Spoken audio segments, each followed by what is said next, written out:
Hello, नमस्कार प्यारे बच्चों। मैं Vijay Bansal, math lecturer, government senior secondary school Chandpura, Jakhal block, district Fatehabad से, हरियाणा एजुकेशन डिपार्टमेंट। आज हम अपनी मैथ की क्लास के अंदर कुछ सीखेंगे। स्टूडेंट्स, जो आज हम कर रहे हैं क्लास 11th का हमारा जो चैप्टर 8th हम पढ़ रहे हैं, बाइनोमियल थ्योरम, ठीक है, उसी के अंदर आगे पढ़ेंगे। हमने अपनी पिछली वीडियो के अंदर एक्सरसाइज 8.2 के पहले 6 क्वेश्चन 1 से क्वेश्चन 6 तक किए थे। इसमें हमने हमारी बाइनोमियल एक्सपेंशंस के जनरल टर्म निकालनी सीखी थी। TR+1, इसके लिए क्या फॉर्मूला हमने ड्राइव किया था, पता किया था, NCR A की पावर n-r और V की पावर आपके पास r होगी, ठीक है। और हमने मिडल टर्म के बारे में लास्ट के अंदर मिडल टर्म का जिक्र किया था, ठीक है। वहाँ मैंने आपको मिडल टर्म्स कितनी मिडल टर्म होंगी उसके बारे में थोड़ी बात की थी। यहाँ हम उसी बात को थोड़ा सा एक बार दोबारा भी रिवाइज करते हैं कि किसी के अंदर कितनी मिडल टर्म्स बनेंगी, ठीक है।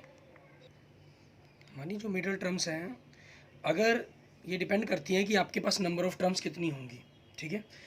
इसकी बात हम ऑलरेडी पिछली वीडियो के अंदर कर भी चुके हैं, लेकिन थोड़ा सा हम रिवाइज करते हैं उस चीज़ को। अगर n आपके पास जो पावर दी गई है वो ओड नंबर है, ठीक है, तो number of terms means n+1, हमारे पास नंबर ऑफ़ टर्म्स क्योंकि हमेशा एक ज़्यादा बनेगी तो वो क्या होंगी, इवन होगा, ठीक है। अगर n हमें जो पावर दी गई है वो एक इवन नंबर है तो number of terms means n+1 वो क्या होगा, हमारे पास ओड होगा, ठीक है। ओड होने का मतलब क्या है, हमारे पास नंबर ऑफ़ टर्म्स अब ओड हैं, ठीक है। तो मिडल टर्म, क्योंकि हाफ आपके पास ओड नंबर क्या हुआ, 2n+1 की फॉर्म में हुआ, इसमें क्या होगा, n टर्म्स आपकी इधर, n टर्म्स इधर रह जाएंगी और बीच में एक मिडल टर्म बनेगी आपकी, ठीक है। ऐसे ही इवन के अंदर हमारे पास क्या होगा, क्योंकि आपके पास ये 2n की फॉर्म के अंदर होगा तो आपके पास n-1 टर्म्स इस तरफ और n-1 टर्म्स दूसरी तरफ छोड़ें तो बीच में आपके पास 2 टर्म्स बनेंगी, ठीक है। मिडल टर्म्स 2 होंगी आपकी। अब इन मिडल टर्म्स को निकालने के लिए हम वैल्यू कैसे कैलकुलेट करेंगे, इसके लिए ही हमने बात कर चुके हैं। आपकी जब n इवन है तो नंबर ऑफ़ टर्म्स जो ओड हैं, तो हमारी जो मिडल टर्म्स होगी, मान लीजिए अगर ये n है, मैंने यहाँ 2n जनरल लिया आपके लिए, तो इसकी जो मिडल टर्म है वो क्या बनेगी मेरे पास, ठीक है। n आपका क्योंकि इवन था n/2 + 1th, ठीक है, ये बनेगी आपके पास मिडल टर्म। और जब n आपके पास ओड है तो n+1 आपके पास नंबर ऑफ़ टर्म्स इवन है तो मिडल टर्म क्या बनेगी आपके पास, n+1/2 और n+3/2, ठीक है। ये आपकी 2 मिडल टर्म्स बनेंगी। कैसे, हम देखें क्वेश्चन नंबर 7 और 8, इसके अंदर हमें मिडल टर्म्स निकालने के लिए ही कहा गया है। 7वें क्वेश्चन में देखें, पावर आपको 7 दी गई है, 7 का मतलब आपके पास ओड नंबर दिया गया तो नंबर ऑफ़ टर्म्स आपके पास क्या बनेंगी, 8। अब 8 में आपके पास क्लियर है कि 3 टर्म इधर छोड़ दें, 3 टर्म इधर छोड़ दें, तो चौथी और 5वीं आपकी मिडल टर्म होगी, ठीक है। लेकिन हमें लिखना इस ढंग से होगा उसके अंदर, क्योंकि आप n की जगह 7 रखें तो 7 + 1 8, 8/2 फोर्थ टर्म, 7 + 3 10, 10/2 5 फिफ्थ टर्म, ठीक है। और आप क्वेश्चन नंबर 8 के अंदर देखें, वहाँ पर जो पावर है हमें वो 10 दी गई है, डैट मीन्स इवन नंबर दिया गया तो नंबर ऑफ़ टर्म्स हमारे पास ओड होंगी। n आपको 10 दिया गया तो नंबर ऑफ़ टर्म्स 11 बनेंगी। 5 टर्म्स आप इधर छोड़ दें, 5 इधर छोड़ दें तो बीच में आपके पास जो छठी टर्म है वो आपकी मिडल टर्म्स होगी। लेकिन लिखने के तरीके का इस तरीके का यूज़ करेंगे, ठीक है। 10/2 + 1 मीन्स 10/2 5 हो गया, डैट मीन्स सिक्स्थ टर्म आपकी क्या हो जाएगी, मिडल टर्म हो जाएगी, ठीक है। अब इन्हीं पर हम बात करते हैं, इन्हीं कंसेप्ट को आगे लेके चलते हैं कि किस प्रकार से हम बात करेंगे।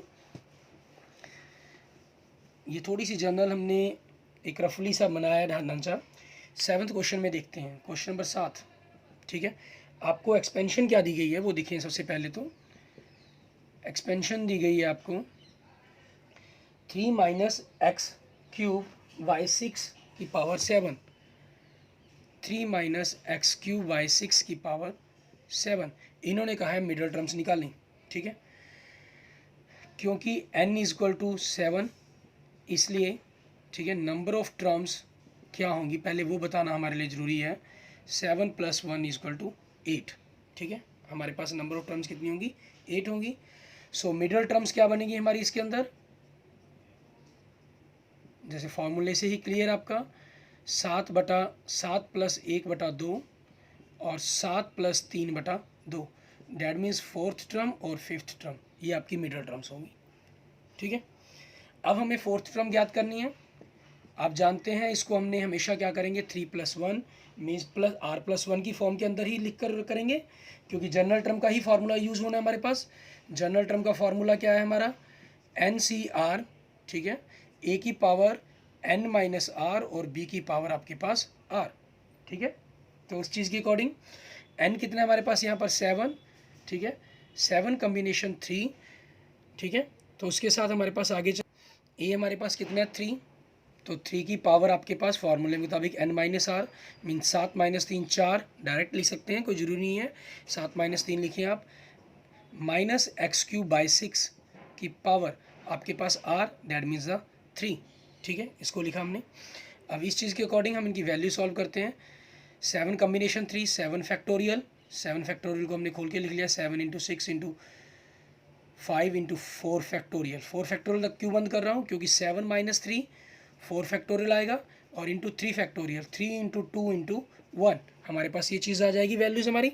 ठीक है, इसके अंदर हम देखें हमारे पास 4 फैक्टोरियल से 4 फैक्टोरियल हमारा कैंसिल हो ही जाना है, और 3 दूनी 6, हमारा 6 कैंसिल हो जाएगा, डैट मीन्स क्या बचेगा हमारे पास 35। और यहाँ से देखें आपके पास क्या चीज़ है, 3 की पावर 4 है, ठीक है, 3 की पावर 4 और -x³ की पावर 3, मैंने दोनों के नीचे पावर में अलग अलग कर सकता हूँ, 6 की पावर आपके पास 3, ठीक है, ये चीज़ लिख ली हमने, दोनों के लिए आप पावर अलग अलग करके उन टर्म्स को लिख लिया गया है हमने। अब माइनस की पावर आपके पास 3 है, तो आगे आपके पास जो निशान आ जाएगा वो माइनस का आ जाएगा, मल्टीप्लाइंग 3 की पावर 4 का मतलब क्या हुआ, अगर हम उस चीज़ को सॉल्व करें तो 3 × 3 × 3 × 3 अपॉन में 6 × 6 × 6 × 6, क्योंकि पावर 3 है, तो 3 दूनी 6, 3 दूनी 6 और 3 दूनी 6, ऊपर तो आपके पास क्या बचा 3 बचा, और नीचे क्या बचा 2 दूनी 4 दूनी 8, ठीक है, मतलब 3/8 आ गया आपके पास, ठीक है। और साथ में x की पावर 3 × 3, तो क्या बन जाएगा हमारे पास x की पावर 9, डैट मीन्स अगर हम इनकी मल्टीप्लाई कर दें 105/8 x की पावर 9, ठीक है, ये हमारे क्वेश्चंस का हमारा आंसर बन जाएगा। इसके बाद हम देख सकते हैं हमारे पास -105/8 x की पावर 9, ये हमारी फोर्थ टर्म निकली है अभी, ठीक है। हमें क्या करना है, साथ में इसके अंदर फिफ्थ टर्म भी निकालनी है, क्योंकि 2 मिडल टर्म्स होंगी इसके अंदर, ठीक है, ये चीज़ हमें खास ख्याल रखनी है। तो जो 2 मिडल टर्म बननी है हमारी, तो फिफ्थ टर्म ज्ञात करेंगे हम। फिफ्थ के लिए क्या हो जाएगा, इसको 4 + 1 करेंगे तो 7 कॉम्बिनेशन 4 आएगा, 7 कॉम्बिनेशन 3 और 7 कॉम्बिनेशन 4, इनकी वैल्यू तो क्लियर है कि 35 आएगी, ठीक है। और 3 की पावर क्या बन गया यहाँ पर हमारे पास 7 - 4 डैट इज़ द 3, और -x³ की पावर क्या हो जाएगा 4/6 की पावर 4, ठीक है।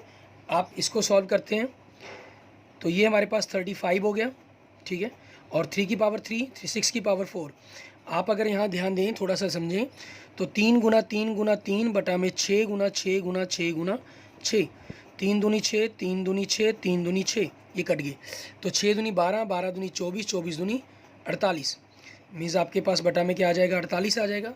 और माइनस की पावर आपके पास क्या होगी 4 होगी, तो प्लस का ही निशान आएगा, और x की पावर क्या होगी 3 × 12, ठीक है, मीन्स 35/48 x की पावर 12, आपके पास ये आपका आंसर आ जाएगा, ठीक है। ऐसे ही हम करते हैं, हमारे पास नेक्स्ट आगे देखते हैं क्वेश्चन नंबर 8 हमारा। क्वेश्चन नंबर 8 के अंदर हमें मिडल टर्म ज्ञात करने के लिए कहा गया है। उसके अंदर देखेंगे कि मिडल टर्म, क्योंकि पावर आपको 10 दी गई है उसके अंदर, तो जो number of term middle terms है वो एक ही बनेगी आपकी। सबसे पहले हम क्वेश्चन नंबर 8 के अंदर एक्सपेंशन देखते हैं कि एक्सपेंशन क्या दी गई है आपको, ठीक है।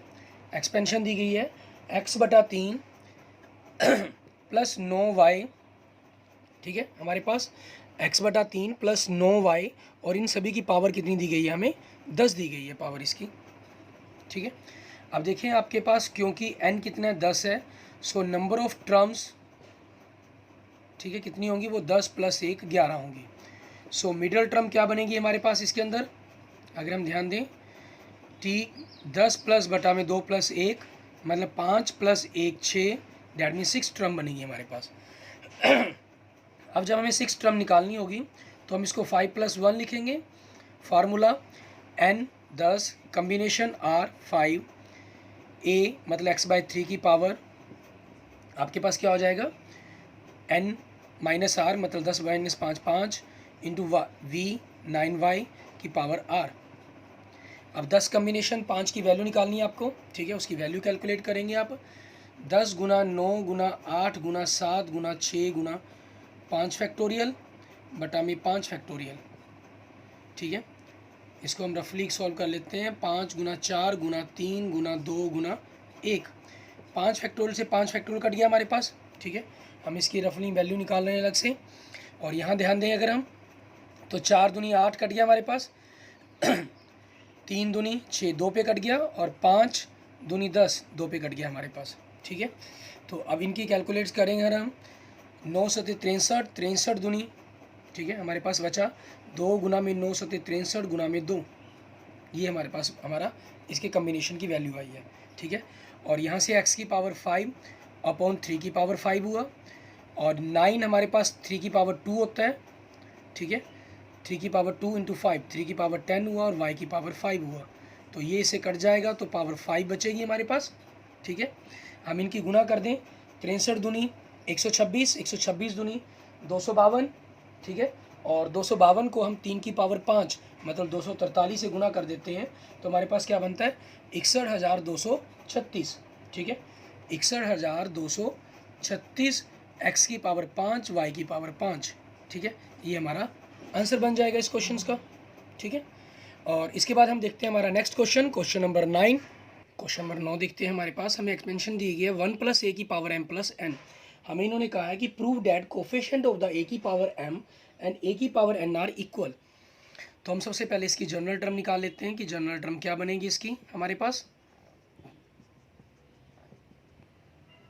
फार्मूला आपके पास जो भी पावर हो, m + n कम्बिनेशन r हमारे पास, और a मतलब जो पहला फैक्टर उसकी पावर लिखनी होती है हमें, m + n - r। क्योंकि ये 1 है तो हमें उसकी पावर लिखने की जरूरत ही नहीं है, वो आपका ऑलरेडी 1 की पावर कुछ 1 ही होना है। और साथ में v क्या चीज़ है यहाँ पर, a है, तो a की पावर क्या बन जाएगी, r हमारे पास, ठीक है। अब हम क्या करेंगे, इफ़ r = m, अगर r हमारे पास m के इक्वल हो, देन कोफिशिएंट ऑफ a की पावर m क्या बनेगा हमारे पास, r = m है, तो m + n कम्बिनेशन m, ये हमारा बनेगा, ठीक है। हम इसकी वैल्यू को सॉल्व करते हैं अगर, तो हमारे पास देखें m + n का factorial upon m + n - m का फैक्टोरियल इंटू m फैक्टोरियल, ठीक है। इनकी वैल्यूज़ को आगे सॉल्व करें, देखते हैं m + n फैक्टोरियल, यहाँ m से m कट गया तो हमारे पास क्या बचा, n factorial into m factorial, ये चीज़ आ गई हमारे पास, ठीक है। आगे फिर हम करते हैं, अगर हम इफ़ r = हम n पुट कर दें, देन कोफिशिएंट ऑफ a की पावर n का क्या बनेगा हमारे पास, r की जगह n पुट कर दिया आपने, ठीक है। तो कोफिशिएंट क्या बन गया आपके पास, m + n कम्बिनेशन r आपका n है, ठीक है। तो m + n का factorial upon m + n - n का फैक्टोरियल इंटू n फैक्टोरियल, ठीक है। n फैक्टोरियल यहाँ n से n आपका कट गया हमारे पास, तो बचा क्या हमारे पास, m + n का फैक्टोरियल अपॉन m बचा तो m factorial into n factorial, ठीक है। आप देख सकते हैं ये दोनों चीज़ें हमारे पास क्या है, सेम है, ठीक है। डैट इज़ हमारा प्रूव हो गया, ठीक है। आपके पास इक्वल या प्रूव्ड कह दें आप, ठीक है, कि हमारे पास ये प्रूव हो जाता है कि आपके पास कोफिशिएंट ऑफ a की power m = coefficient of a की पावर n है, ठीक है। ऐसे ही हमारे पास आगे देखते हैं, हम क्वेश्चन नंबर 10 को करने से पहले क्वेश्चन नंबर 11 और 12 कर रहे हैं, क्योंकि ये जनरल एक्सपेंशंस के ऊपर है। और क्वेश्चन नंबर 10 आपका, हम जो परमुटेशन कम्बिनेशन कर चुके हैं 7 चैप्टर, उसके कम्बिनेशंस के फार्मूलों को खोलकर हमें उनके रिलेशंस के ऊपर करना होगा, ठीक है। फार्मूलों को खोलना होगा, तो हम यहाँ पर पहले क्वेश्चन नंबर इसलिए 10-11 करते हैं 10 से पहले। क्वेश्चन नंबर 11 में देखिए आप, कहना prove that the coefficient of the x की power n in the expansion 1 की पावर x की पावर 2n। हमें इसमें दी गई है एक एक्सपेंशन दी गई है, देखें 1 + x की पावर 2n, ठीक है, ये दी गई।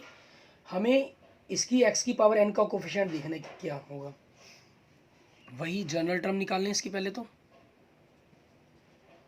ठीक है, r+1 2n कम्बिनेशन r, क्योंकि 1 है 1 की पावर 2n माइनस आर लिखेंगे, कोई प्रॉब्लम नहीं है, वो 1 की पावर कुछ भी 1 ही रहेगा। x की पावर क्या लिख लिया गया यहाँ r, ठीक है। हमें कोफिशिएंट क्या देखना है x की पावर n का तो हम क्या करेंगे, put n equal to r हमारे पास। तो अब हमारे पास क्या बना, कोफिशिएंट ऑफ x की पावर n, तो क्या हो जाएगा 2n कम्बिनेशन n हो गया हमारे पास। और इस एक्सपेंशन को अगर हम खोल दें 2n factorial upon 2n minus n, n factorial upon into n factorial, इसको खुद को लिखना था हमें, ठीक है, ये आ गया। ऐसे ही हमें आगे एक एक्सपेंशन और दी हुई है इन्होंने, एक्सपेंशन 1 प्लस एक्स की पावर 2n माइनस 1, इसकी भी हम जनरल टर्म लिखेंगे। जनरल टर्म क्या बनेगी हमारी, TR+1, आपके पास पावर क्या है 2n माइनस 1 कम्बिनेशन r हो जाएगा, ठीक है। और 1 की power 2n minus 1 minus are लिखनी है, वो लिखने की जरूरत ही नहीं है हमें, सीधा x की पावर क्या लिख देंगे r। इसके अंदर हमें कोफिशिएंट किसका कहा है, वही सेम x की पावर n का, ठीक है। तो हम क्या करेंगे, put r equal to n, then coefficient of x की पावर n, वो क्या बनेगा हमारे पास, वो देखेंगे क्या बना, 2n माइनस 1 कम्बिनेशन n, तो 2n माइनस 1 का फैक्टोरियल अपॉन 2n माइनस 1 में से अगर हम n घटाएंगे तो क्या बचेगा, n माइनस 1 का फैक्टोरियल इंटू n फैक्टोरियल, ठीक है। अब हमें यहाँ पर क्या कर रहा है, ये इन दोनों चीज़ों को रिलेशन दे दिए गए, हमें प्रूफ क्या करना है कि हमारे पास जो पहली एक्सपेंशन है इसका जो कोफिशिएंट्स है हमारे पास x की पावर n का इज़ ट्वाइस, ये डबल है इस कोफिशिएंट से हमारे पास, ठीक है, x की पावर के n के इस कोफिशिएंट से। तो अब हम या तो इसको सॉल्व करें या हम इसको ये चीज़ बनाने की कोशिश करें, ये बड़ा फैक्टर है तो हम इसी को सॉल्व करने की कोशिश करते हैं यहाँ पर, ठीक है। हम इसको आगे सॉल्व कर सकते हैं। आप यहाँ पर इस एक्सपेंशन को करने से पहले आपने 2n इंटू 2n माइनस 1 एक घटा दिया, 2n को एज इट लिख लिया और एक नीचे n को खोल लिया, n into n minus 1 factorial into n factorial, ठीक है। 2n था, 2n एज इट लिखा मैंने, एक घटाकर 2n माइनस 1 फैक्टोरियल पे क्लोज कर दिया क्योंकि दूसरा मेरा यही बन रहा था।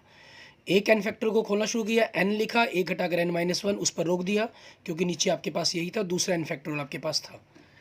यहाँ ध्यान दें, अगर आपके पास n से n कट गया, ठीक है, तो क्या बचा आपके पास, ये चीज़ आंसर के तौर पर देखें अगर आप, तो 2 टाइम्स 2n माइनस 1 का फैक्टोरियल अपॉन में n माइनस 1 का फैक्टोरियल इंटू n फैक्टोरियल, ठीक है, ये बचा।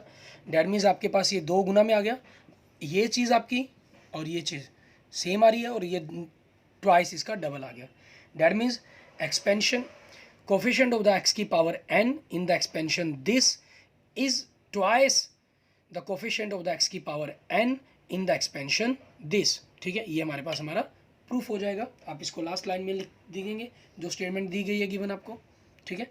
और ये काम आप इसके साथ ही यहाँ पर पैरेलल करेंगे क्योंकि पहले हमें जानकारी नहीं थी, हमने जनरल कर रहे थे, ठीक है। किसका प्रूफ करना है हम लास्ट में देखते हैं इसको कि क्या एक्सपेंशन बन सकती है, उसके अकॉर्डिंग आप करेंगे। ऐसे ही अब हम देखते हैं लास्ट हमारे पास इसका जो एक्सरसाइज का क्वेश्चन है, क्वेश्चन नंबर 12, क्वेश्चन नंबर 10 हमारा पेंडिंग है अभी इसके अंदर। क्वेश्चन नंबर 12 में देखिए, कहना find A positive value of m for which the coefficient of the x square in the expansion is 6।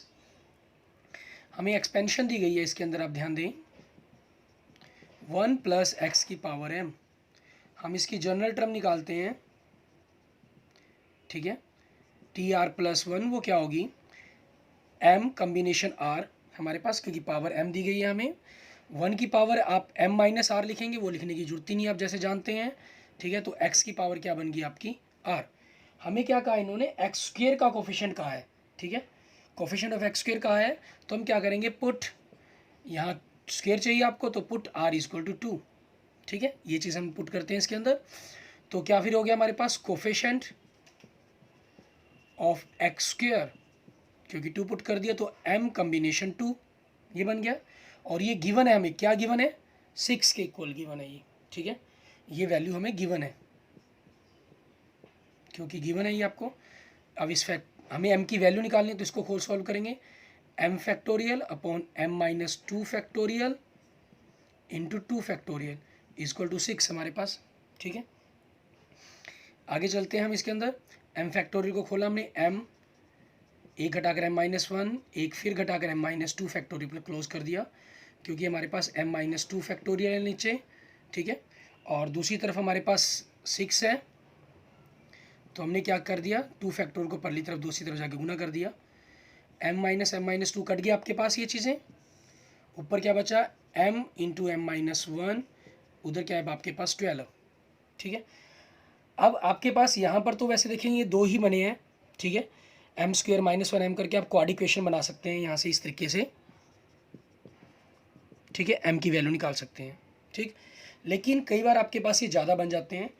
ठीक है, मान लीजिए अगर m minus 1, m minus 2, m minus 3, 3 4 तक हो, तो हमारे लिए कंपैरिजन करना ही हमारे लिए ईजी होता है, एज ए कि हम उसकी इक्वेशन बनाकर वैल्यू को सॉल्व करें। तो उसके लिए कंपैरिजन हम किस ढंग से करते हैं, आप इनके फैक्टर बना लेते हैं जो दूसरी तरफ वैल्यू है। 12 के फैक्टर क्या बन जाएंगे, 4 इंटू 3, इस तरह की लगातार गिनती की मल्टीप्लाई के बस। ठीक है, अब 4 आपके पास क्या चीज़ हो सकता है, 4 इंटू 4 माइनस 1। ठीक है, ऑन कंपेयरिंग वी गेट, अगर हम कंपेयर कर दें आपस में तो हमारे पास क्या आ गया, m इज इक्वल टू 4। ठीक है, m इज इक्वल टू 4 हमारे पास क्या आ जाएगा, हमारे क्वेश्चन का आंसर हो गया।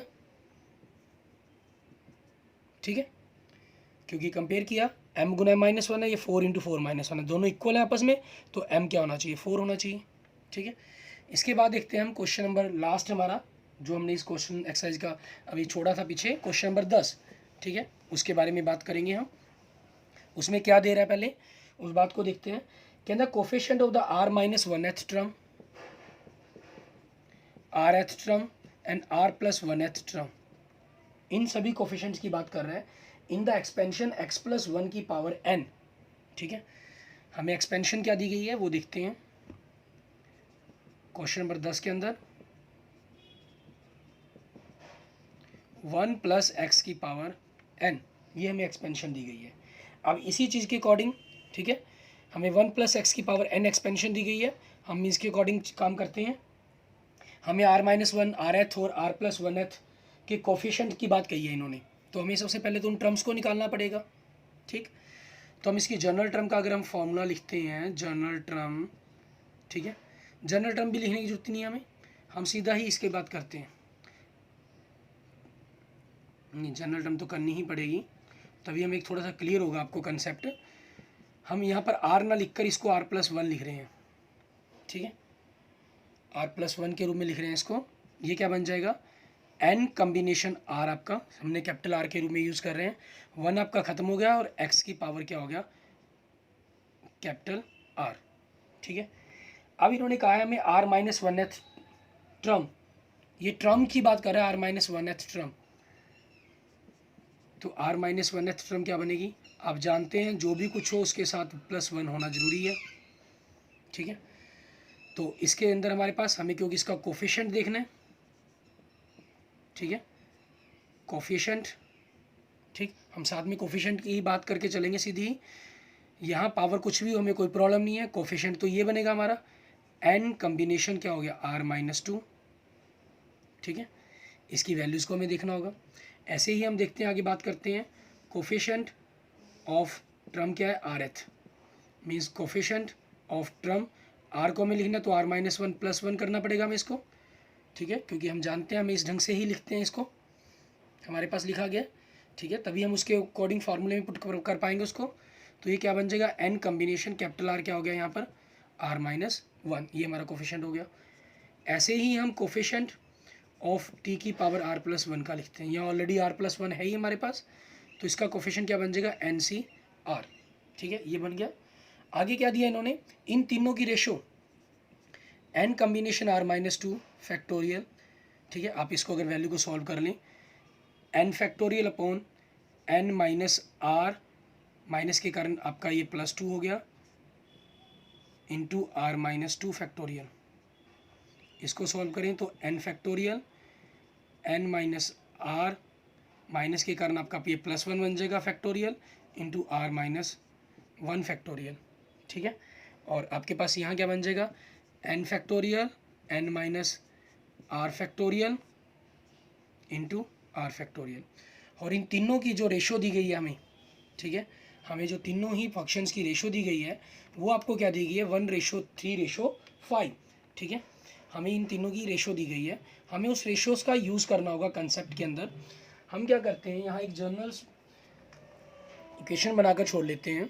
देखिए, N factorial upon n minus r plus 2 factorial into r minus 2 factorial, ratio n factorial n minus r plus 1 factorial into r minus 1 factorial, ratio n factorial n minus r factorial into r factorial equal to 1:3:5, ठीक है। ये दिया गया हमें।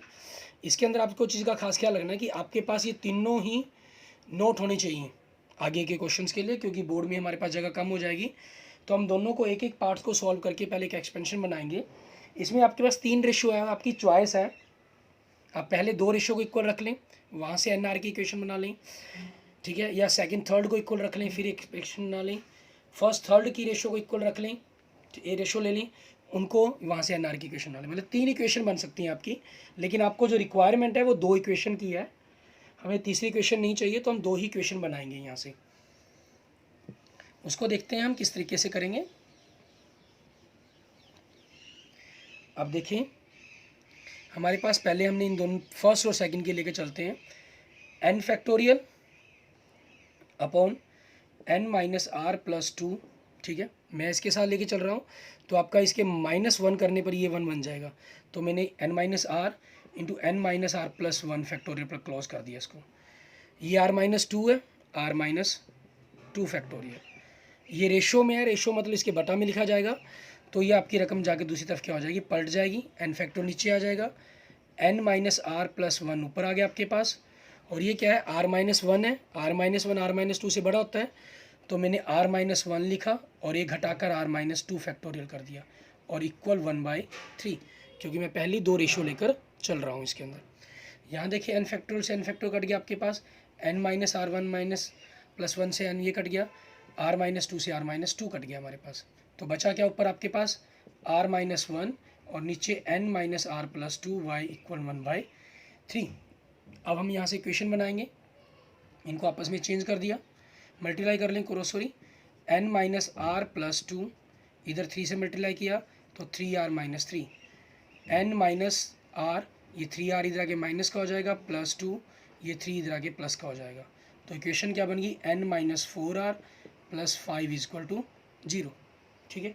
ये आपके पास आपकी पहली इक्वेशन बन गई, आप इसे कॉपी पर नोट कर लेंगे, ठीक है, क्योंकि बोर्ड में हमारे पास जगह कम है, तो हम इसको सर्व करेंगे, आगे का पोर्शंस करेंगे, ठीक है।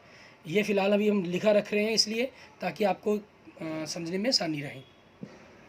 अब हम क्या कर रहे हैं हमारे पास, ठीक है, हम दूसरे और तीसरे को ले लेते हैं। आपने n factorial upon n minus r आपका बड़ा होता है, n माइनस आर छोटा होता है, ठीक है, तो इसको आप खोल देंगे, n माइनस आर प्लस 1 एक घटाकर n माइनस आर का फैक्टोरियल, r माइनस 1 बड़ा छोटा होता है, r बड़ा होता है, तो इसको ऐसे ही रख लेंगे हम, ठीक है। और गुना में हमारे पास रकम को हमें पलटना होगा इसके अंदर, ठीक है। ये आपका n फैक्टोरियल नीचे आ गया और n माइनस आर पलट के ऊपर चला गया, r को हमने एज ही आर फैक्टोरियल था, r खोल दिया, r माइनस 1 फैक्टोरियल पर इक्वल 3/5। देखिए, r माइनस 1 से r माइनस 1 फैक्टोरियल कट गया, n माइनस आर से n minus r factorial cut गया, n फैक्टोरियल से n फैक्टोरियल कट गया, हमारे पास बचा क्या, हमारे पास ऊपर r और नीचे n माइनस आर प्लस 1/3/5, ठीक है। ये इसकी हमें जरूरत नहीं है, इसको हम रफ कर लेते हैं अभी, ठीक है। हमारी जो इक्वेशन आई हुई है पहली, n minus 4r plus 5 equal to 0 आई हुई है, ठीक है। इसको हम लिख लेते हैं यहाँ पर ताकि ध्यान रहे हमें। अब देखें, अब क्रॉस गुना करेंगे तो 3n minus 3r plus 3 equal to 5r, तो 3n माइनस 3r, इस 5r को मैं इधर ले आया माइनस का, प्लस 3 इजक्वल टू 0, तो 3n minus 8r plus 3 equal to 0। ठीक है, ये हमारे पास हमारी फर्स्ट इक्वेशन बन गई और ये हमारी सेकंड इक्वेशन बन गई। अब हम क्या करेंगे, इन इक्वेशन को सॉल्व करेंगे। ठीक है, इक्वेशन को सॉल्व करने के लिए आपकी खुद की चॉइस है, आप जो मर्जी मेथड अप्लाई कर सकते हैं।